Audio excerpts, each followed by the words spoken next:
Il y avait un homme, mais peut-être est-ce une femme ou un enfant, qui traversait le désert. Oui, le désert à pied. Et il pleurait, sans cesse, régulièrement, parfois doucement et parfois fort, mais sans jamais s'arrêter. Il pleurait au rythme de ses pas dans le sable. Un jour, dans le grand désert, il croise un oiseau qui lui demande: Que fais-tu seul dans le désert? Je marche et je pleure. Et une grosse larme tombe de son œil, qu'il ramasse aussitôt.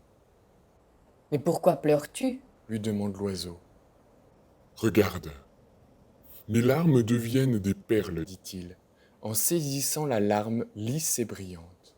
J'en ai des milliers dans mes poches. Veux-tu les voir? Oui, oui. L'homme plonge la main dans sa poche gonflée et en ressort une poignée scintillante. Comme elles sont belles. Dit l'oiseau. Choisis-en une si tu veux. Oh, je veux bien. Celle-ci. Tu as bien choisi. Adieu. Adieu. L'oiseau saisit dans son bec la perle devenue trésor et s'éloigne, léger, rapide, tandis que celui qui pleure reprend de plus belle ses gémissements et sa marche lente. Plus loin, l'oiseau se pose et contemple la larme précieuse. De loin, il voit encore l'homme qui pleure, qui peine à avancer, alourdi par ses deux énormes poches remplies de perles. Bientôt, l'homme ne peut plus mettre un pied devant l'autre. Il tombe à genoux, se traîne encore et pourtant, malgré tout, il continue à pleurer et à recueillir ses larmes perles qu'il met dans ses poches. L'oiseau s'approche à nouveau et lui dit: Cher monsieur, arrête donc de pleurer. Ne vois-tu pas que ce sont tes larmes qui t'empêchent d'avancer? Je ne peux pas m'arrêter. Je ne peux pas. Et deux grosses larmes tombent qu'il ramasse.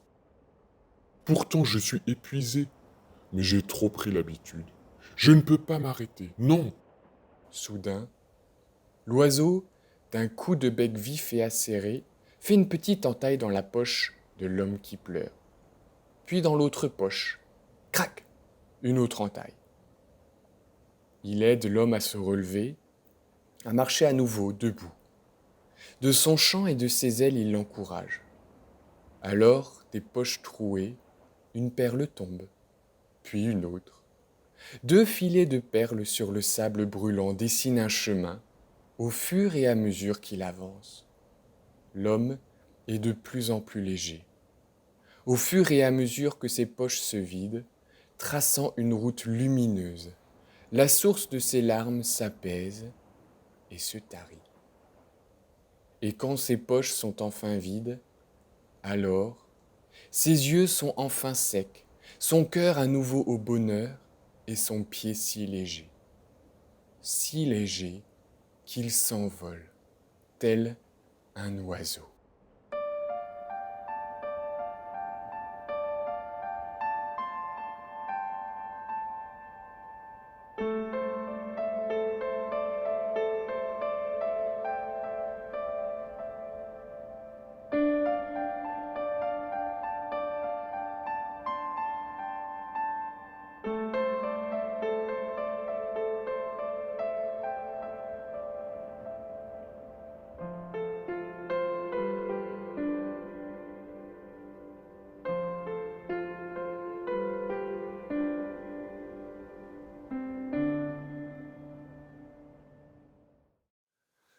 Bonjour à toutes et à tous. Dans mon éducation, peut-être dans la vôtre aussi, pleurer était mal vu, malvenu, avec une connotation de superficialité.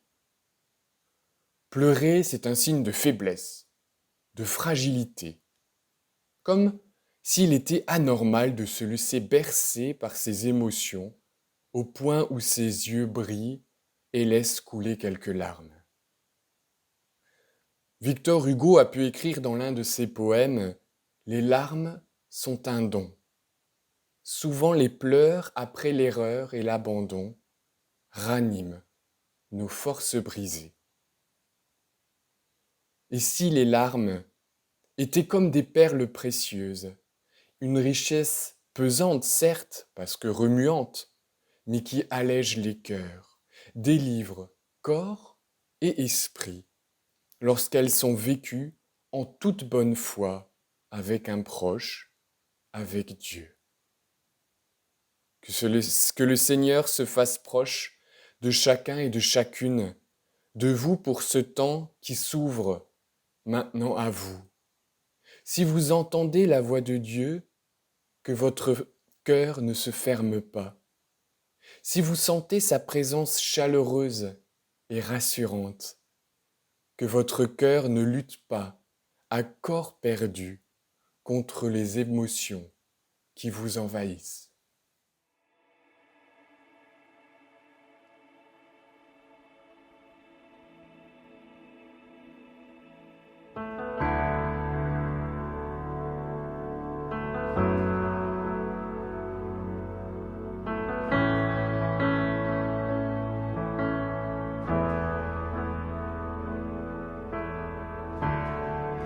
Oh, quelle paix dans ces moments, dans le calme de ta présence, quand le bruit faiblit et tu parles à mon âme. Tu as toute mon attention, fais-moi entendre ta voix. Je ne veux rien manquer, Seigneur, mon cœur désire plus de toi, mon cœur recherche ta face, alors je cède à toi. Et tout ton monde est ému par ton amour, captivé par qui tu es. Conduis-moi à te connaître plus encore. Je veux m'approcher de toi, laisser mes peurs derrière moi. Seigneur, viens toucher ma vie à nouveau. Oh, oh, oh, oh, oh, oh, oh, oh. Comme le soleil à l'aurore, comme la brise dans la nuit, ta paix me restaure, tu me donnes la vie. Il n'y a aucune hésitation dans ton amour, ton affection, rien n'est comparable. Seigneur, mon cœur désire plus de toi, mon cœur recherche ta face, alors je cède à toi. Et tout ton moi est ému par ton amour, captivé par qui tu es. Conduis-moi à te connaître plus encore. Je veux m'approcher de toi, laisser mes peurs derrière moi. Seigneur, viens toucher ma vie à nouveau. Oh, oh, oh,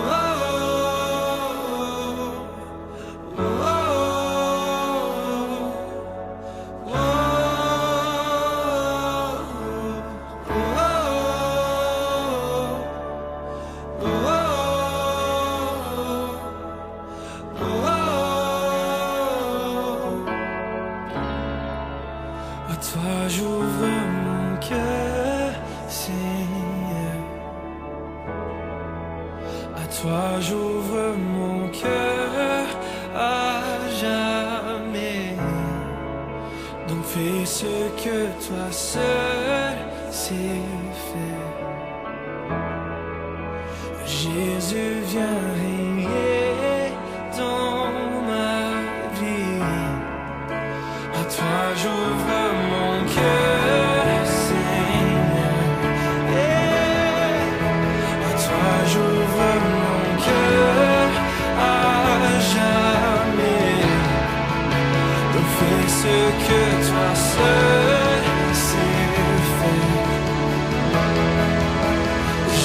Jésus, viens briller dans ma vie.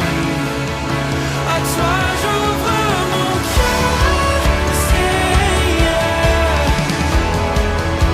À toi j'ouvre mon cœur à jamais. Donc fais ce que toi seul sais faire. Oh Jésus, viens briller dans ma vie.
Et tout en moi est ému par ton amour, captivé par qui tu es.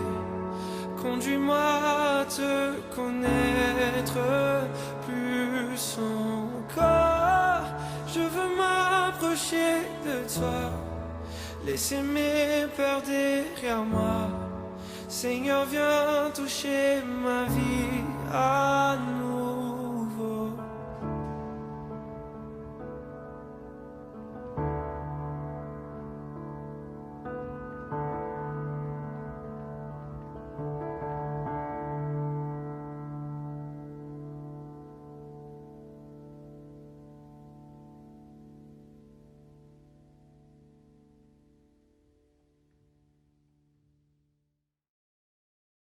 Tu vois bien, mon Dieu, de quelle matière nous sommes faits. Enflés du vent de nos orgueils, de l'insignifiance de nos petits calculs, remplis de vide, si sérieusement occupés à brasser du néant. Donne-nous d'aimer, Seigneur, afin que quelque chose demeure. Tu vois bien, mon Dieu, à quel appel nous répondons, aux voix menteuses des sirènes, aux flatteries qui nous appâtent, au bruit sourd des scandales, au ronronnement de la rumeur. Que l'amour parle plus fort, Seigneur, afin qu'en nous tu fasses demeure. Tu vois bien, mon Dieu, dans quel confinement nous vivons, dans l'étroitesse de nos souffrances, barricadés par nos jugements, reclus derrière les hauts murs de nos peurs. Nous ne comptons plus nos prisons. Donne-nous d'aimer, Seigneur, afin qu'en toi nous demeurions. Amen.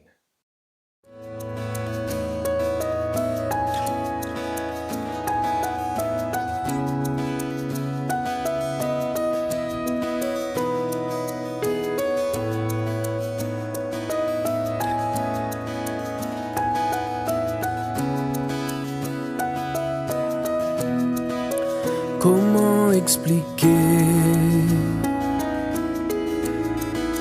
et comment décrire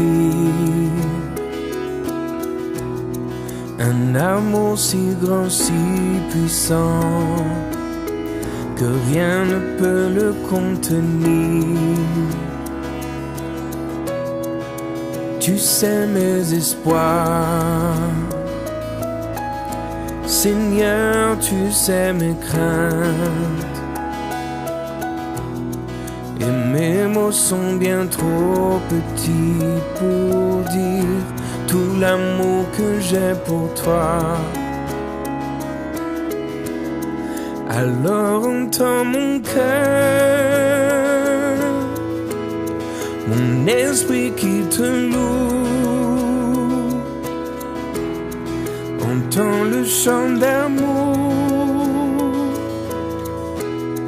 d'un enfant racheté.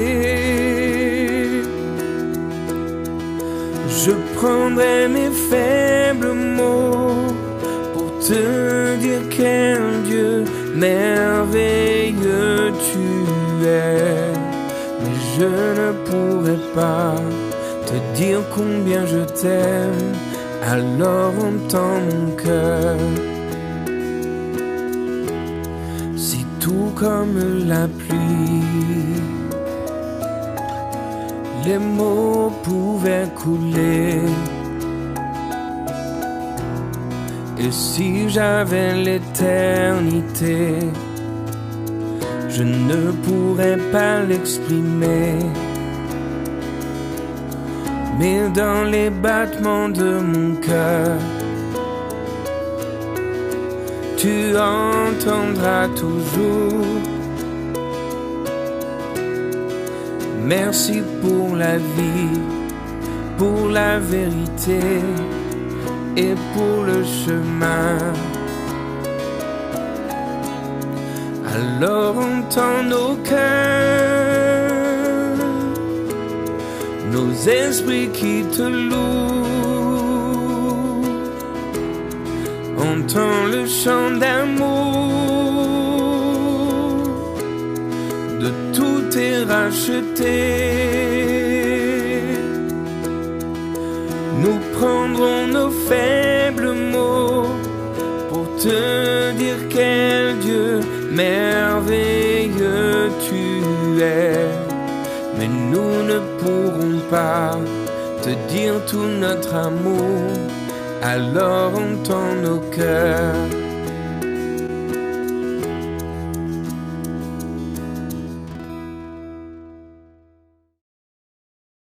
Au commencement était la parole, et la parole était près de Dieu, et la parole était Dieu. Nous lisons dans le livre de l'Apocalypse au chapitre 21, les versets 1 à 7. Ensuite, je vois un ciel nouveau et une terre nouvelle. En effet, le premier ciel et la première terre ont disparu, la mer n'existe plus. Et je vois la ville sainte, la Jérusalem nouvelle. Elle descend du ciel, envoyée par Dieu. Elle s'est faite belle comme une jeune mariée qui attend son mari. Alors j'entends une voix forte qui vient du siège royal. Elle dit : « Maintenant, la maison du Dieu est au milieu des êtres humains. Il va habiter avec eux. Ils seront ses peuples. Dieu lui-même sera avec eux et il sera leur Dieu. Il essuiera toutes les larmes de leurs yeux. La mort n'existera plus. Il n'y aura plus ni deuil, ni cri, ni souffrance. Oui, le monde ancien a disparu. Celui qui est assis sur le siège royal prend la parole et dit : « Maintenant, je transforme ce qui existe, tout devient nouveau. » Puis il ajoute et crie : « Ces paroles sont sûres et vraies. » Et il me dit : « Maintenant c'est fait. Je suis l'alpha et l'oméga, le premier et le dernier, le commencement et la fin. Celui qui a soif, je lui donnerai à boire gratuitement de l'eau de la source qui donne la vie. Le vainqueur recevra tout cela en partage. Je serai son Dieu et il sera mon fils. Amen.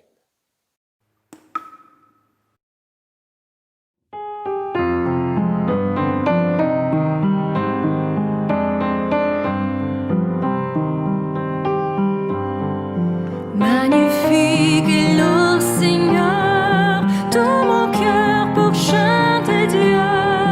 Magnifique est le Seigneur.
certains d'entre vous ont perdu un être cher cette année.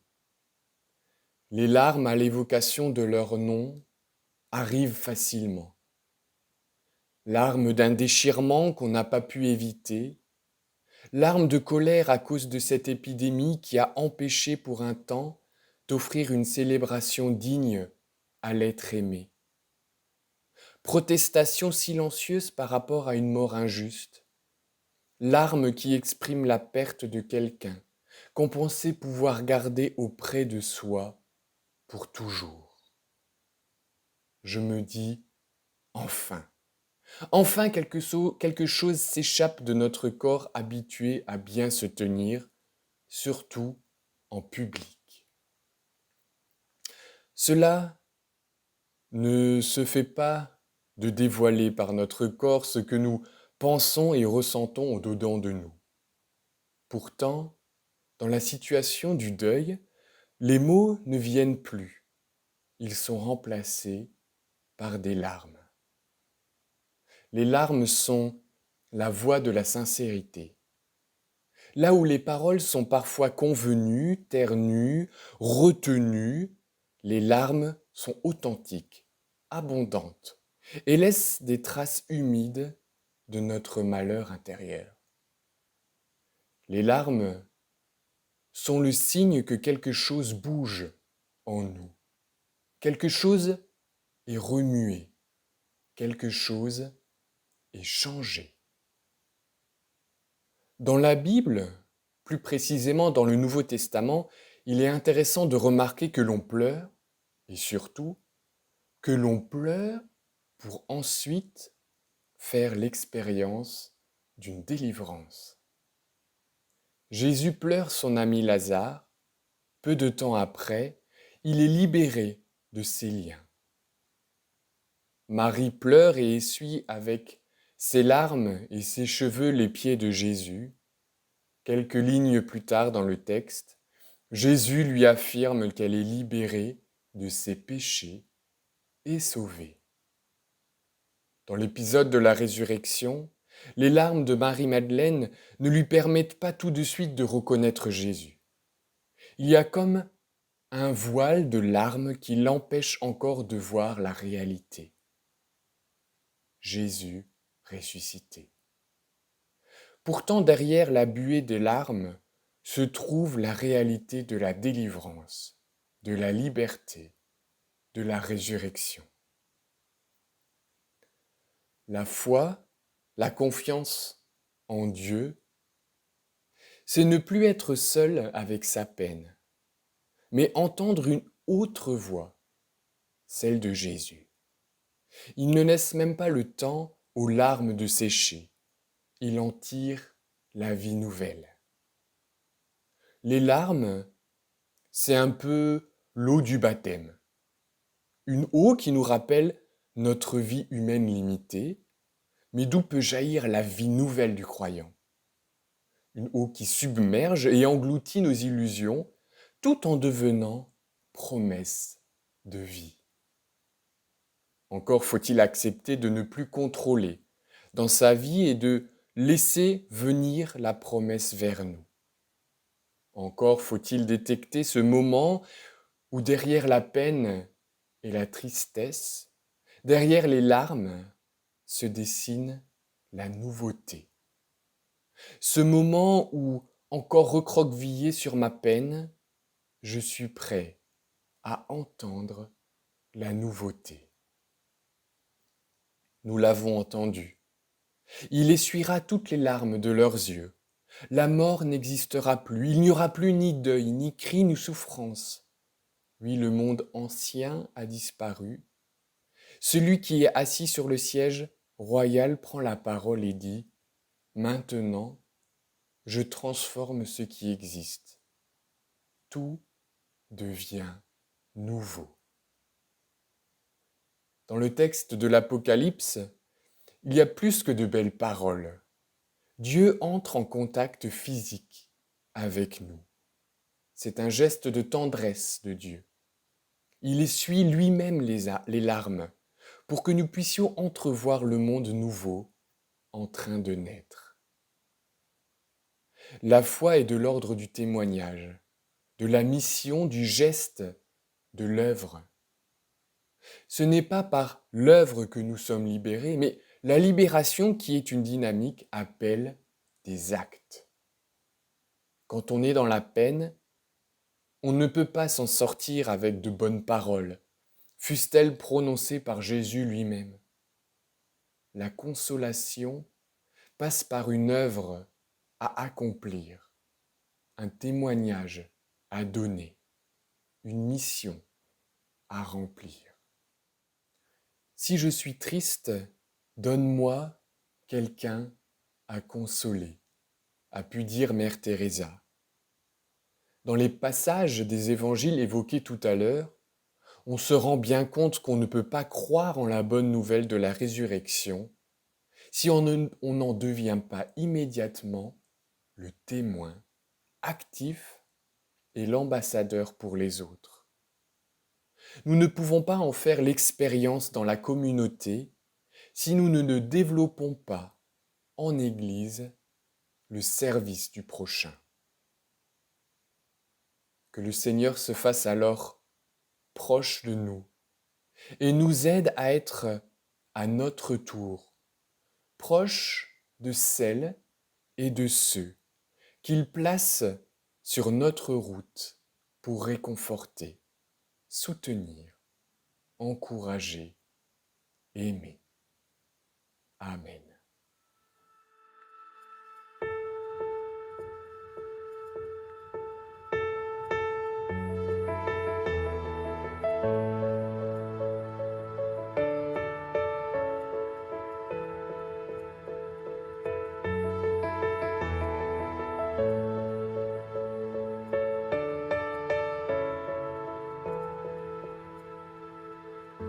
Esprit de Dieu, je te respire.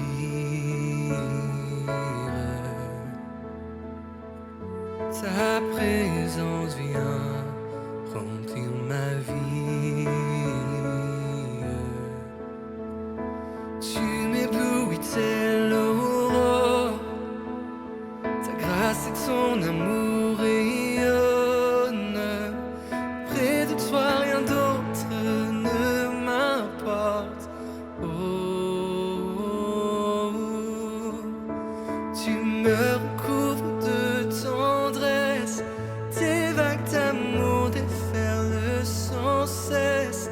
Tu es le courant qui m'emporte dans tes bras. Rien ne compte plus pour moi que cet instant où je dépends de toi. Je m'abandonne, me laisse porter, tu me recouvres de tendresse.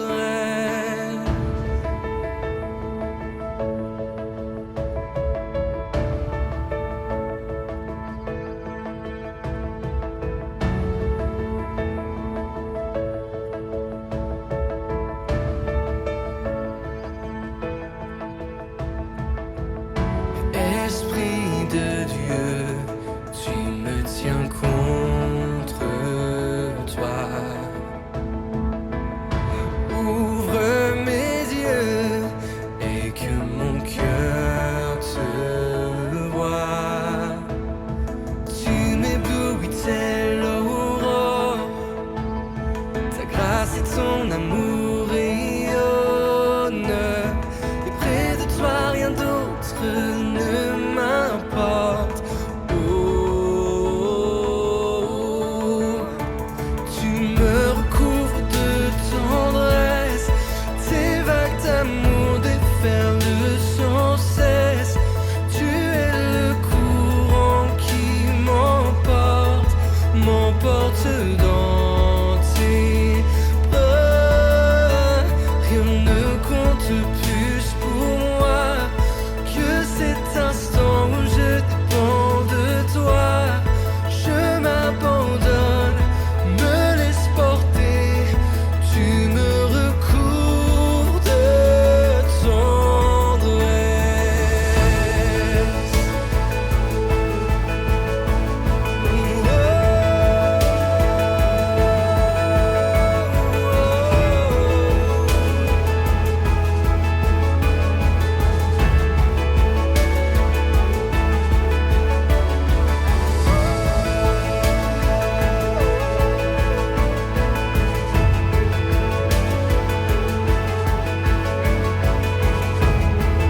Seigneur, nous te prions pour toutes les personnes qui sont dans une démarche de deuil, qui voient à travers les larmes l'acceptation de la réalité, l'acceptation de la maladie et l'apaisement de la confiance en toi.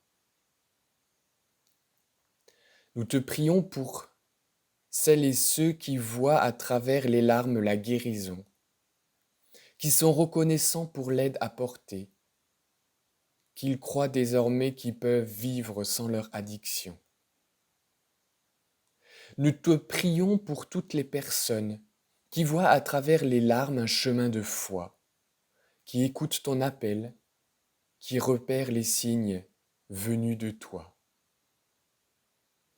Nous te prions pour celles et ceux qui voient à travers leurs larmes leur mission, la voie de l'engagement, qui donnent de leur temps à la paroisse, qui partagent leurs doutes et leur élan avec les autres, qui sont prêts à laisser parler le Christ à travers eux, auprès des autres.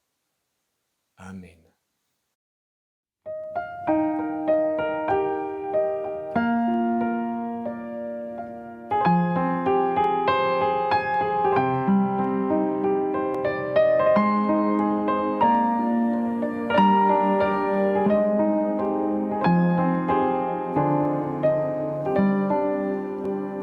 Que l'esprit de vérité vienne sur nous maintenant, pour que nous puissions te ressembler et savoir prier. Notre Père qui es aux cieux, que ton nom soit sanctifié, que ton règne vienne. Amen. Que ton règne vienne. Que ton règne vienne. Que ta volonté soit faite dans nos vies. Notre Père qui es aux cieux, que ton nom soit sanctifié. Donne-nous aujourd'hui le pain qui nourrit. Oh, pardonne-nous. Oh, pardonne-nous. Et à ceux qui nous offensent, nous pardonnons. Notre Père qui es aux cieux, que ton nom soit sanctifié. Délivre-nous du mal, garde-nous d'être tentés. À toi seul le règne, à toi seul le règne, à toi la puissance, la gloire au siècle des siècles.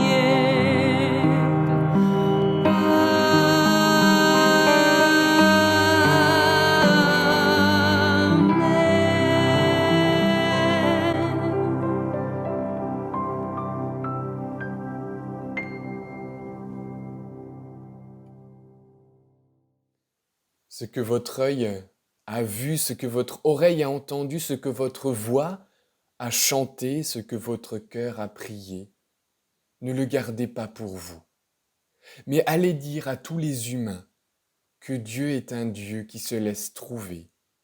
Il est proche de ceux qui ont le cœur brisé. Il est dans la parole et la bénédiction pour nous. Il est amour et pardon. Que le Dieu de la grâce et de l'amour vous bénisse et vous garde. Que le Dieu de la rencontre et de la générosité vous bénisse et vous garde. Que le Dieu de la musique et des couleurs, des émotions et des saveurs vous bénisse et vous garde. Amen.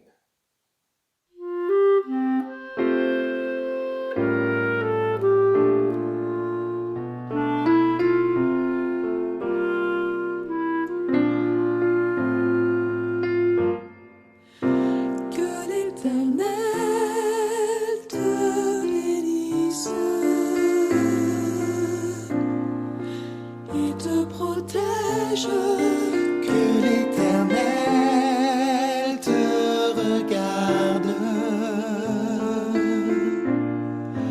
avec bonté Et qu'il te fasse grâce.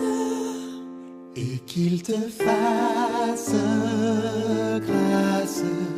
Que l'Éternel veille sur toi et t'accorde la paix. Que l'Éternel te bénisse et te protège. Que l'Éternel te regarde avec bonté et qu'il te fasse grâce et qu'il te fasse grâce. Que l'Éternel veille sur toi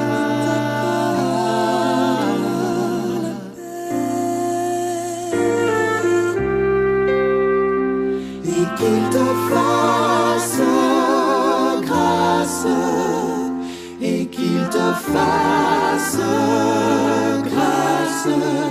Que